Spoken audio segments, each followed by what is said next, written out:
The Chinese often claim that October 25, 1945 was Taiwan Retrocession Day. In other words, they like to say that the Japanese surrender ceremonies held on that date in Taipei amounted to a transfer of sovereignty over Formosa and the Pescadores to China.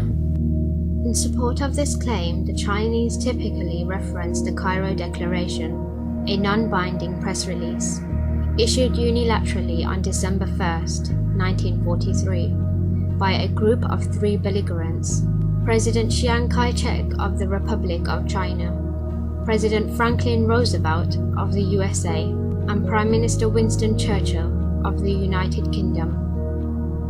The Cairo Declaration was the outcome of the Cairo Conference in Cairo, Egypt, in late November 1943. At that time, victory over the Japanese was not at all assured, and the Allies needed various propaganda instruments for short-term mobilizations of support.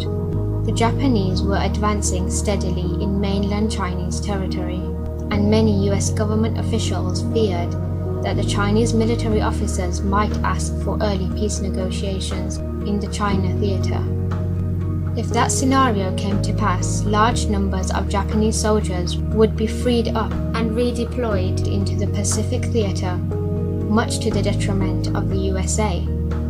Hence, keeping Chiang Kai-shek happy was an important short-term priority. Many scholars would argue that the Cairo Declaration is not, in the formal sense, a legal document. It was not ratified, and indeed, the missions of the three representatives probably did not have authorizations to conclude any formal policy revisions of such scope.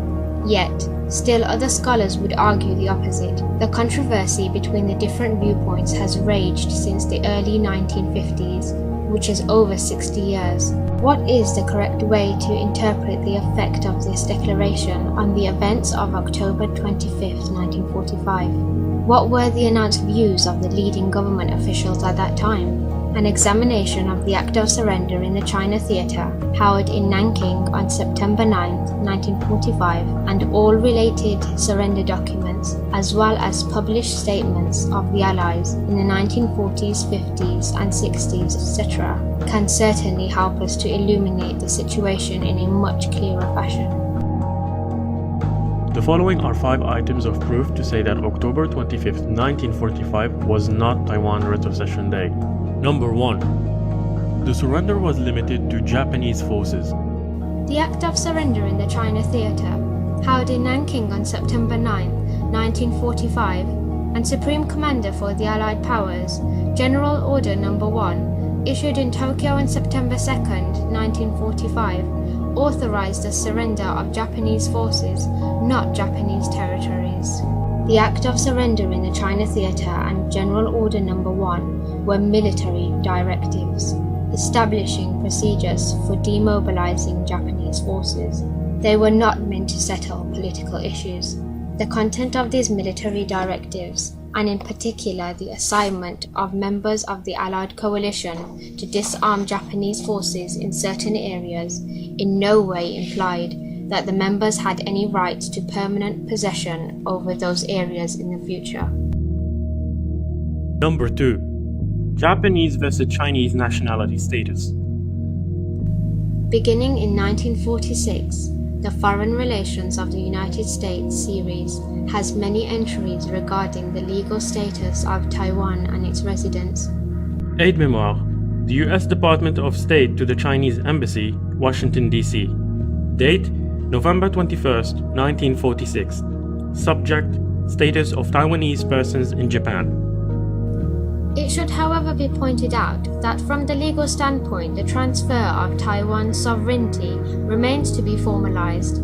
Assumably, a treaty of cession will, in due course, be negotiated, which will effect such transfer, and which may contain provisions in regard to appropriate change in the national status of Taiwan's residents. Number 3. Taiwan still belongs to Japan.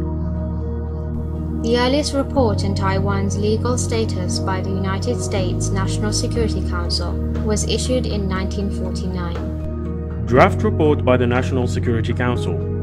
Date January 19th, 1949. Subject US policy with respect to Formosa and the Pescadores. The present legal status of Formosa and the Pescadores is that they are a portion of the Japanese Empire awaiting final disposition by a treaty of peace.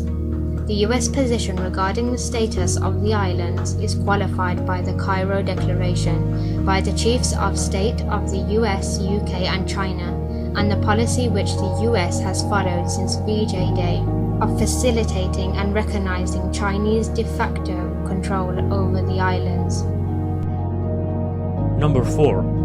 The Korean War and Taiwan. After the outbreak of the Korean War on June 25, 1950, President Truman declared that the neutralization of the Straits of Formosa was the best interest of the United States, and he sent the US Navy's 7th Fleet into the Taiwan Strait to prevent any conflict between the Republic of China and the Red China, effectively putting Taiwan under American protection.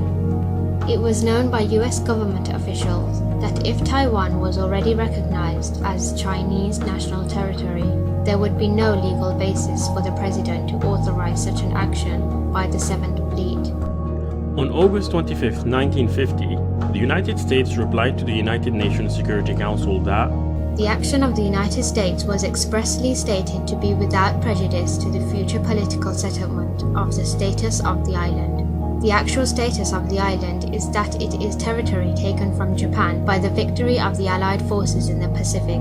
Like other such territories, its legal status cannot be fixed until there is international action to determine its future. The Chinese government was asked by the Allies to take the surrender of the Japanese forces on the island. That is the reason the Chinese are there now.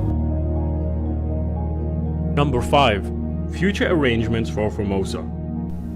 It is also quite notable that US Department of State documents from as late as August 14, 1950 contain the following commentary and recommendation. In 1944, as a result of the work of a policy planning committee in the department, it was decided that Formosa should be handed over to the Chinese national government immediately following upon the termination of hostilities. I believe that the immediate administrative act affecting the turnover was a military order handing it over to Chinese administration after the surrender of Japan. From the legal standpoint, of course, title could hardly pass prior to determination of the matter by a peace treaty with Japan, the Cairo Declaration being merely a statement of intent. It is more and more being considered desirable in the existing circumstances that there be taken some plebiscite of Formosan opinion respecting the future form of government and allegiance in Formosa, with the several following alternatives suggesting themselves: allegiance to Japan, allegiance to China regardless of political complexion, immediate independence, or a UN trusteeship for a stipulated period of years looking toward ultimate independence.